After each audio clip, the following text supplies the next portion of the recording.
Hay un curioso hábito entre muchas personas de plantear que el contexto sociopolítico de una pintura estorba a su apreciación.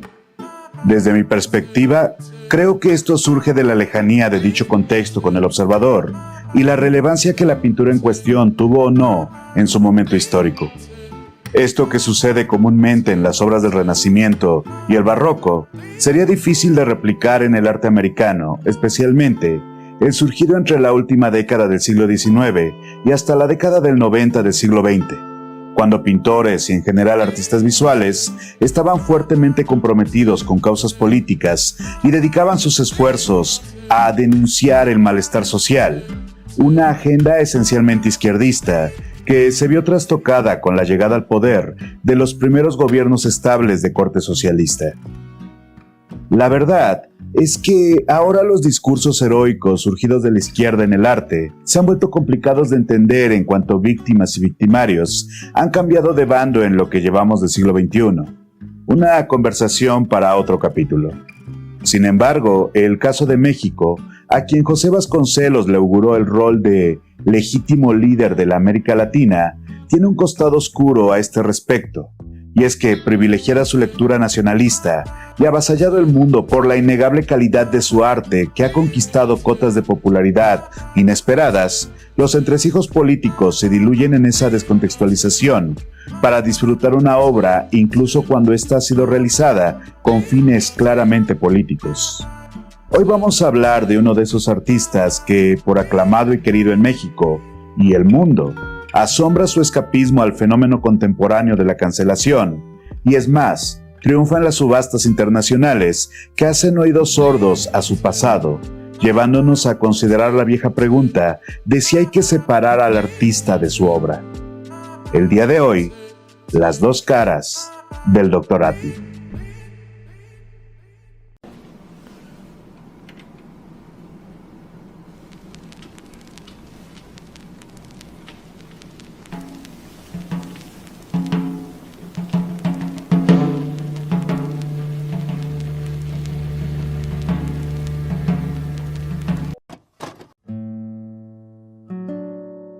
Gerardo Murillo Coronado, que habría de adoptar el nombre de Dr. Atl, nació de madrugada en la ciudad de Guadalajara, Jalisco, el 3 de octubre de 1875, hijo de un farmacéutico, Eutiquio Morillo, y de Rosa Coronado, aunque algunas fuentes mencionan el apellido como Cornado, probablemente una falta de ortografía repetida 1000 veces, pero que ilustra el carácter poco atento a la vida del artista a pesar de su importancia. Afortunada o desafortunadamente, es poco lo que se sabe de Gerardo antes de Atl. De su juventud prácticamente no hay información, pero podemos suponer que el negocio de su padre prosperó bien, ya que era capaz de pagarle clases de pintura con Felipe Castro, una celebridad local formada en el estilo académico. Probablemente a pedido de su padre, en 1895 se va a estudiar Aguascalientes titulándose en el Instituto Científico y Literario del Estado, sin descuidar sus actividades artísticas, complementándolas con clases en el taller de Félix Bernardelli, quien le sugiere trasladarse a la Ciudad de México para estudiar en la Academia de San Carlos, entonces la Escuela Nacional de Bellas Artes, con el objeto de explotar su potencial, que no debía ser poco, pues en 1897 el gobierno de Porfirio Díaz le otorgó una beca de 10,000 pesos, una pequeña fortuna para ir de viaje de estudios a Europa, a lo que sumó otros miles subvencionados por el estado de Jalisco, que le permitió hacer la ruta panorámica del turismo del viejo continente, visitando Inglaterra, Alemania, Francia, España e Italia, donde estudió filosofía en la Universidad de Roma y luego derecho penal en la Sorbona de París, según él, para aprovechar el viaje. Claro que alguien como Murillo no iba a quedarse solo disfrutando del turismo estudiantil. Trabaja como periodista en colaboración con el Partido Socialista en Italia, publicando en el periódico Avanti hasta el año de 1898, cuando se ve inmiscuido en una serie de disturbios en la ciudad de Milán, que se saldaron con la muerte de decenas de anarquistas, lo que lo lleva a dejar su naciente activismo y dedicarse a la pintura académica, vendiendo retratos y paisajes que le permitieron extender su estancia en Europa.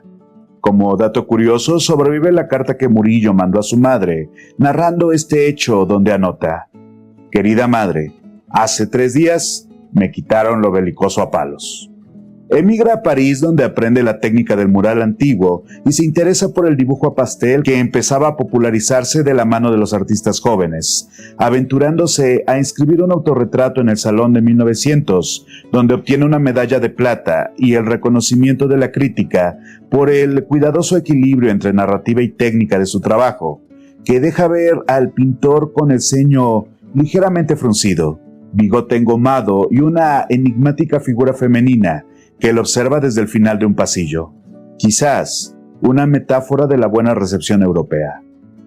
Aunque la medalla de plata era un claro indicativo de que podría dedicarse de lleno a la pintura, la curiosidad del joven Murillo lo llevó a inscribirse en la cátedra del filósofo Émile Durkheim y a las clases de psicología y teoría del arte del idealista Henri Bergson, famoso entre otras cosas por su pensamiento alrededor de la paramnesia. Sobre cómo se le empezó a llamar Dr. Atle, se han contado diferentes historias, aunque todas coinciden en que fue una sugerencia del poeta Leopoldo Lugones, que tras completar su doctorado en filosofía, señaló que Gerardo no era un nombre adecuado para él, y recordando un viaje en barco que casi termina en tragedia, le sugiere el apodo de Yu, agua, que Murillo modifica con la palabra Atl, agua en náhuatl, para quedar en el Dr. Atle que todos conocemos. Saciada su hambre de conocimiento, o vació su bolsillo, vuelve a México, donde es contratado por la Academia de San Carlos para realizar trabajos de clasificación en sus colecciones, rebajando su sueldo a cambio de poder utilizar una de las aulas como taller particular, asistiendo e impartiendo clases nocturnas a los alumnos más jóvenes.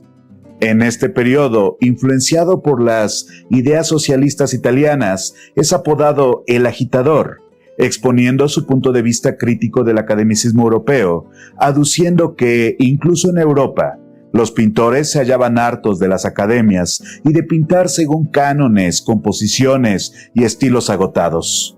Uno de sus alumnos, el que sería el más grande de los muralistas, José Clemente Orozco, describe en su autobiografía su experiencia como asistente a estas lecciones. En aquellos talleres nocturnos donde oíamos la entusiasta voz del Dr. Atle, el agitador, empezamos a sospechar que toda aquella situación colonial era un truco de comerciantes internacionales, que teníamos una personalidad propia que valía igual que cualquier otra. Debíamos tomar lecciones de los maestros antiguos y de los extranjeros, pero podíamos hacer tanto o más que ellos. No soberbia, sino confianza en nosotros mismos, conciencia de nuestro propio ser y nuestro destino.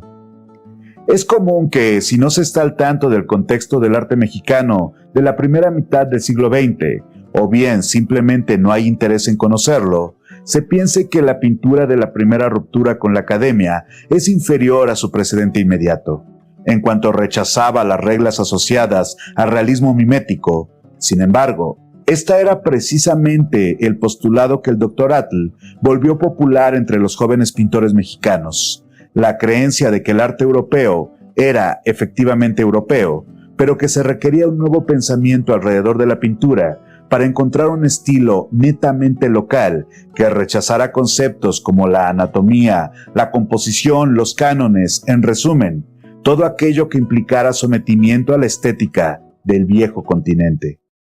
Las ideas revolucionarias del artista no eran casualidad.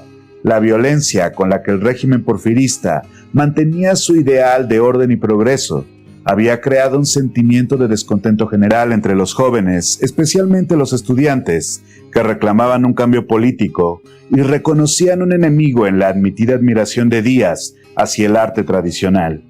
Para 1904, Atle realiza numerosas excursiones entre México y Puebla para pintar vistas de los volcanes Popocatépetl de Iztaccíhuatl.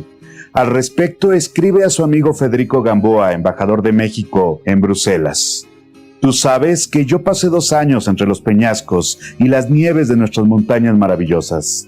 Allí recuperé mis fuerzas, renació mi esperanza, comprendí la vida bajo la acción del sol, junto al alentar arcano de las rocas desnudas y entre la pureza de los hielos que solo toca el invisible rocío del polvo sideral. Esta relación metafísica con los volcanes se volvería el eje central de su trabajo e incluso de su identidad, aunque por el momento apenas comenzaba con sus primeras obras dedicadas a las montañas. En 1906, Alt y su grupo, incluido un joven Diego Rivera, montaban su propia exposición patrocinados por la naciente revista Savia Moderna, en la que se presentaron por primera vez las obras de Rafael Ponce de León, Francisco de la Torre y Diego Rivera, junto a Jorge Enciso, Saturnino Herrán, Jesús Martínez Carrión y los experimentados Gonzalo Argüelles Bringas, Germán Gedovius, así como el aplaudido Joaquín Clausel, con sus marinas y paisajes de corte impresionista. La revista no solamente era un catálogo dedicado a los artistas mexicanos. En sus páginas se podían encontrar textos críticos que favorecían un principio fundacional, combativo, filosófico y estético, jactándose de actuar sin ningún yugo religioso o político, con el propósito de aventurarse en todos los horizontes del arte. Como dato, varios números de la revista pueden encontrarse en la página del Centro Internacional de Bellas Artes Americanas de Houston. A la par de la exposición, Atl publica su manifiesto por un arte público monumental, 16 años antes del manifiesto muralista de 1922, y se dice que recibió el encargo del gobierno de Díaz para diseñar la cortina de vidrio del Palacio de Bellas Artes, algo que no ha logrado comprobarse plenamente. En el marco de las celebraciones del centenario de la independencia en 1910, Porfirio Díaz convoca a Ignacio Zuloaga y Joaquín Sorolla para exponer en un pabellón construido con este fin, como parte de las actividades culturales, otorgando un subsidio de 50,000 pesos para el evento, algo que, por razones obvias, provocó la indignación del cada vez más numeroso grupo alrededor de Atl, quienes tomaron la Secretaría de Cultura como forma de protesta, volanteando en el centro de la ciudad para denunciar el atropello e invitar al público a expresar su desagrado. Una convocatoria tan exitosa que el gobierno de Díaz se vio obligado a entregarles 3,000 pesos para que celebraran una exposición paralela con el tema de la mexicanidad. En cuanto Porfirio Díaz era fanático de Sorolla, de hecho le pintó un retrato, el permiso a los pintores mexicanos era una forma de evitar el conflicto con el grupo que ya aglomeraba unos 50 pintores, convocados de todo el país. Sin embargo, las prioridades del artista estaban a punto de cambiar. La tensión política lo lleva a volver a París, donde funda la revista América, vinculada a la agrupación anarquista Arte Acción. Se acerca a los postimpresionistas y escribe sendas columnas en contra del cubismo, por considerarlo denigrante para pronunciarse a favor de un arte social. Durante esta segunda estancia, recibe la noticia del golpe de Estado del presidente Francisco I. Madero, a manos de Victoriano Huerta, a quien Atl describe como un alcohólico empedernido, y tras una junta del Comité de Resistencia en París, acuerda volver a México. En su camino de vuelta, visita Washington para entrevistarse con el presidente Woodrow Wilson, con el propósito de conseguir apoyo económico, sin éxito.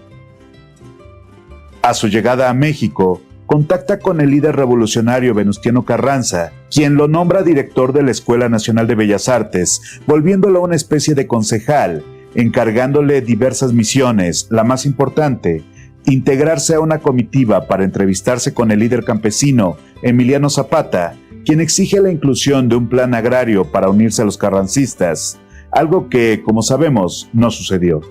En parte por la opinión de Atl de que el zapatismo era un movimiento menor que no contribuiría a la revolución ni al institucionalismo. Cabe mencionar la idea común de que esta entrevista, narrada por el mismo Atl en su estilo grandilocuente, era parte del mito construido a su alrededor, e incluso se llegó a barajar que dicho encuentro jamás había ocurrido.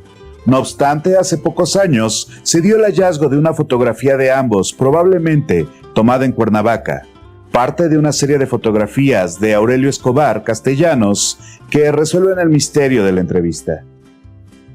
Opinión similar a la de Zapata le mereció el movimiento villista, y durante una conferencia en el Teatro Ideal, el 4 de febrero de 1915, critica a Felipe Ángeles y Francisco Villa, llamándolos asesinos monstruosos e invitando directamente a la destrucción de los que decía eran los Atilas del norte y del sur, Villa y Zapata respectivamente.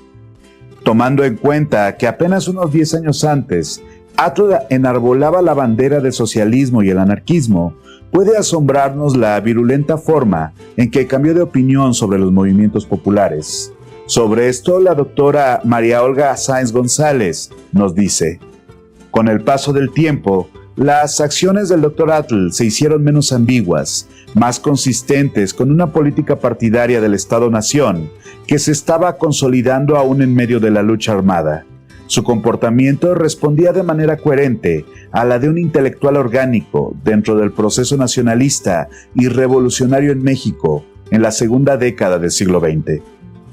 En cuanto a su gestión como director de la EMBA, que solo duró un año, se podría decir que su mejor aportación fue la promoción de las artesanías como patrimonio nacional, así como las mejoras en espacios públicos, galerías y jardines que estaban bajo el cuidado de Bellas Artes, y aunque propuso integrar la educación física a los planes de estudio y establecer estancias para artistas del interior del país, sus proyectos se vieron coartados por la llegada de Villa y Zapata a la capital, lo que ponía al pintor en riesgo real de ser fusilado, y se dice que el mismo Villa lo mandó a buscar a la academia.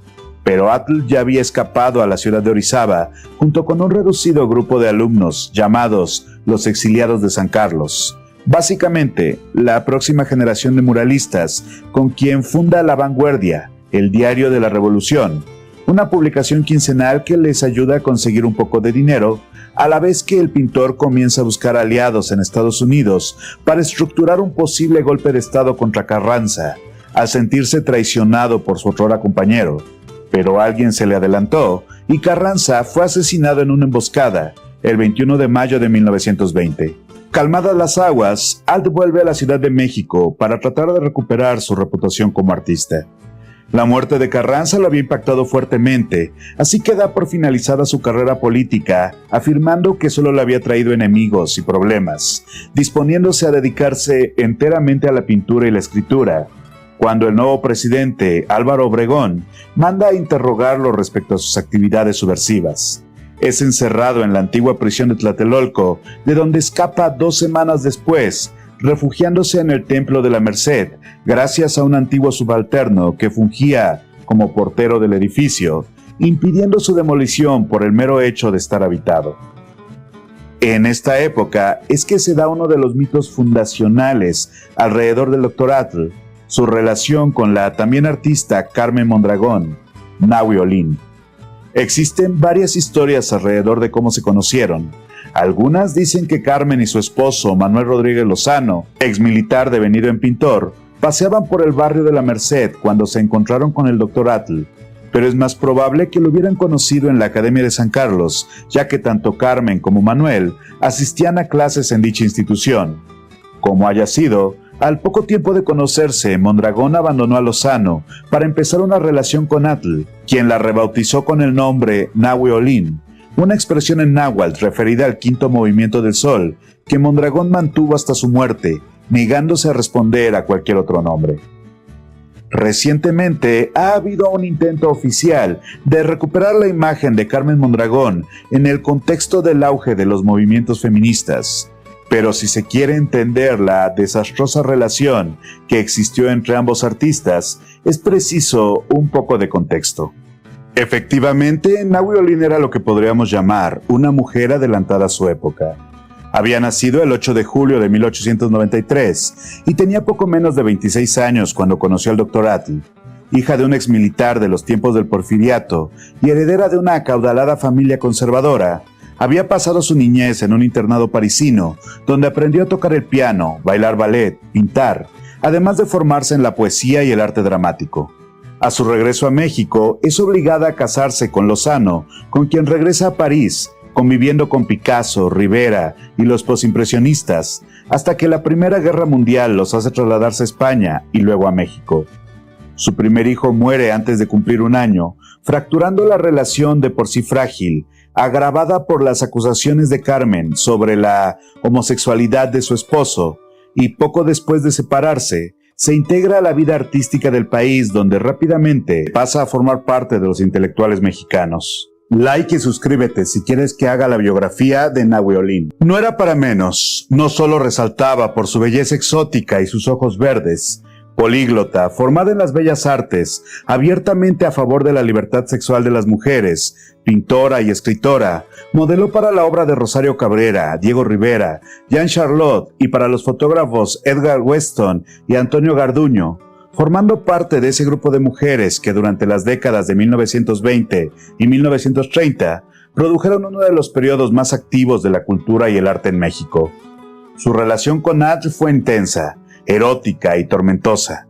La enorme cantidad de cartas entre ambos, siempre con un tono poético que llegaba a ser abiertamente sexual, deja entrever un trato que actualmente podríamos definir como tóxico, pero en ese momento constituía el ideal de intensidad de cualquier novela romántica, en idas y venidas que se extendieron a lo largo de 5 años, hasta que Nahui pone fin a la relación, dejando tras de sí una generosa cantidad de obra de parte de ambos, que conocieron en esa etapa uno de sus periodos más fructíferos, dedicándose en la ruptura, siendo libros inspirados en sus amoríos. De cómo Atl se tomó esta separación, se han escrito diversas versiones, pero en cualquier caso parece haber encontrado consuelo en el trabajo, ya que se dedicó con renovado entusiasmo a pintar sus volcanes y a la escritura de textos científicos, poéticos y filosóficos sobre la relación transdisciplinaria de las artes plásticas. Para 1934, inspirado por el libro Una nueva perspectiva, la perspectiva curvilínea de Luis G. Serrano, Atl empieza a planear lo que llamaría después aeropaisaje, básicamente apuntes realizados por sobrevuelos en avionetas y globos aerostáticos que transformaba en pinturas en su taller, con la impronta de una fotografía tomada desde muy cerca de los volcanes y las montañas donde hallaba sus motivos predilectos. Su idea era que el aeropaisaje podía evolucionar con el tiempo y la tecnología adecuada para llegar al galaxopaisaje y finalmente al nulapaisaje, un concepto tomado directamente de la obra de Nietzsche, es decir, la desaparición de lo físico para dar paso a la voluntad como un espacio. Atl era un gran fanático de la filosofía alemana, pero no solo eso. Durante sus estancias europeas había convivido con las ideas del futurismo, y a pesar de haber militado con el anarquismo, en ese punto Marinetti parecía muy razonable. De hecho, en un ensayo de 1940, llamado ¿Quién ganará la guerra?, defiende abiertamente a Hitler con las siguientes palabras: he leído en algunos periódicos ingleses y franceses las críticas burlonas de algunos escritores sobre los antecedentes pictóricos de Hitler. No saben lo que dicen. El pintor tiene sobre los otros tipos de la civilización la enorme superioridad de su clara visión sobre las cosas. Está acostumbrado a verlas, a analizarlas, a penetrar en sus misterios, a considerar su exterior, a juzgar de su armonía o de su desequilibrio. Esta facultad trasladada a la política le permite una apreciación muy justa de los fenómenos en sus manifestaciones exteriores y ocultas. Había una idea curiosa detrás de este razonamiento.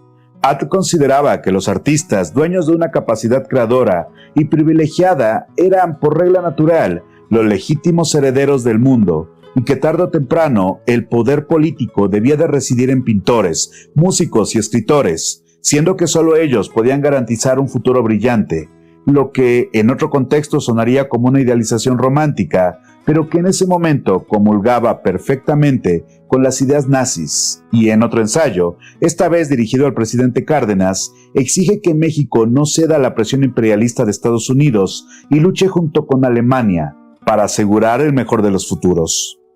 Con este ideal, el Dr. Atl une fuerzas con José Vasconcelos, el llamado maestro de la juventud latinoamericana, para lanzar la revista El Timón, claramente un órgano de propaganda nazi, financiada por la embajada alemana, a la que ambos asistían con frecuencia, y que tuvo una duración de 17 números antes de ser cancelada por órdenes del Estado. Todo esto, tema central del imperdible ensayo, la revista Timón y la colaboración nazi de José Vasconcelos, de Isaac Barlebau. Les dejo el link acá abajo. Recuerdo aquí el doodle de Gogol dedicado al Dr. Atl el 3 de octubre de 2017 y me pregunto cómo lo hizo. ¿Cómo es que el pasado oscuro de Atl no opaca su arte al grado de que el gran campeón de la corrección política lo pasa por alto. Tal vez su obra era demasiado grande, demasiado abrumadora. Tras la cancelación de la revista Timón y una severa reprimenda de parte de Cárdenas, quien ya lo tenía subido en las barbas, Atl se retira al campo para pintar y perfeccionar su estilo de aeropaisaje. En 1942, como caído del cielo, recibe la noticia de que un volcán está naciendo en Michoacán, algo que venía sucediendo desde 1941. Entusiasmado y contratado por la revista alemana de vulcanología, se lanza a documentar el fenómeno, lo que da lugar al libro Cómo nace y crece un volcán, así como una serie de pinturas y cientos de dibujos dedicados al Paricutín, que en purépecha significa jugar del otro lado. Lamentablemente para Atl, la falta de cuidados durante su estancia en Michoacán trajo funestas consecuencias. Aunque no existe un consenso, se sabe que la inhalación del gas tóxico puede causar problemas circulatorios y varios allegados del pintor recordaron que una caída en las inmediaciones del volcán le había provocado una herida que no terminaba de sanar. Por si fuera poco, hay la sospecha de que el tabaquismo agravó una posible diabetes que ya padecía tiempo atrás. Con estos antecedentes, no debería de asombrarnos que el 13 de octubre de 1949 el artista llegara casi inconsciente al ala de maternidad de un hospital donde es canalizado para realizarle una cirugía, resultando en la amputación de su pierna derecha. Aunque para el pintor, esto fue causado por un choque nervioso, tal como lo menciona en una entrevista otorgada al presentador Jacobo Saludowski en 1962. Después de mi estancia de un año en París, me di una serie de choques nerviosos terribles. Y un día tuve un colapso muy fuerte. Me llegó a hacer una serie que por casualidad llegó a casa, me dijo que se está muriendo. Y me llevó, con claridad, a una maternidad. Yo creí que iba a tener un niño, pero no, me cortaron una pierna. Salí sin niño y sin pierna. Fue una serie de choques nerviosos. Que por cierto, en la escultura del Dr. Atl realizada por Miguel Miramontes para la Rotonda de los Jaliscienses Ilustres, falta la pierna equivocada. Ya sin la posibilidad de recorrer los caminos, el pintor se centra en el aeropaisaje y reduce su participación en el ámbito público. En 1950 lo invitan a formar parte del Colegio Nacional, lo que rechaza por la negativa de los funcionarios de integrarle como Atl en vez de Gerardo Murillo, y la sospecha de que el nombramiento era una especie de lavado de cara de su pasado revolucionario. El Senado de la República lo condecora en 1956 con la medalla Belisario Domínguez y en 1958 gana el Premio Nacional de Bellas Artes, por lo que se organizan retrospectivas y homenajes tanto en la Ciudad de México como en su natal Jalisco. Para 1964, en plena actividad artística, comienza a desarrollar problemas respiratorios que se agravan rápidamente y el 15 de agosto de ese año, el pintor de los volcanes exhala su último suspiro, víctima de un paro cardiorrespiratorio. A su muerte, las cuestionables preferencias políticas que ostentaba en vida parecen haberse disuelto en la niebla de la historia. Su amorío con Mondragón, su afecto por los paisajes mexicanos, la invención de las célebres pinturas Atl y el reconocimiento del público han lavado su imagen para volverlo un ídolo popular, intachable, como pasa con las leyendas. No obstante, el siglo XXI ha elegido mirar esa otra cara del artista. Libros como El Inca del curador Cuauhtémoc Medina revisan minuciosamente las ideas totalitarias de Atl, y no son pocos los artículos críticos que pueden hallarse actualmente. Claramente han quedado fuera mayores análisis de sus obras y por supuesto ahondar en su faceta de viajero y vulcanólogo. Pero si les soy honesto, me alegra, puesto que de este modo tenemos una excusa más para un nuevo episodio centrado en este artista de múltiples caras, que como mencioné al comienzo de este relato, nos lleva a preguntarnos, ¿debemos separar el arte del artista? ¿O hay cosas que son simplemente imposibles de pasar por alto? Al final, ustedes tienen la última palabra. Pues esto ha sido Detrás del Arte. Te recuerdo que este canal es completamente autogestivo, independiente y unipersonal, por lo que agradecemos especialmente a nuestros patrons y a los miembros del canal, ya que sin su apoyo este contenido simplemente no sería posible. Te recuerdo también que puedes hacer tus comentarios o sugerencias aquí abajo y también en los directos que realizo 1 o 2 veces a la semana. También que imparto talleres online con frecuencia, información que encontrarás en mi Instagram, Francisco Soriano Pintor. Te invito a dejar un buen like, suscribirte al canal, activar la campanita y si está en tus posibilidades, apoyarme con un super gracias desde 10 pesitos, haciendo clic en el signo de pesos aquí abajo. Recuerden que cada apoyo es un video posible. Suscríbanse al podcast El Hombre en Llamas, Arte, Cultura y Opinión en Spotify, donde subimos los mejores audios, biografías, comentarios y reseñas. Soy el Dr. Francisco Soriano, les mando un abrazo, un saludo, manténganse extraordinarios y muy pronto nos volveremos a ver. Hasta luego a todos. Bye bye. Ay, mira. Así está ahí. Oh, perdón. Chorifans.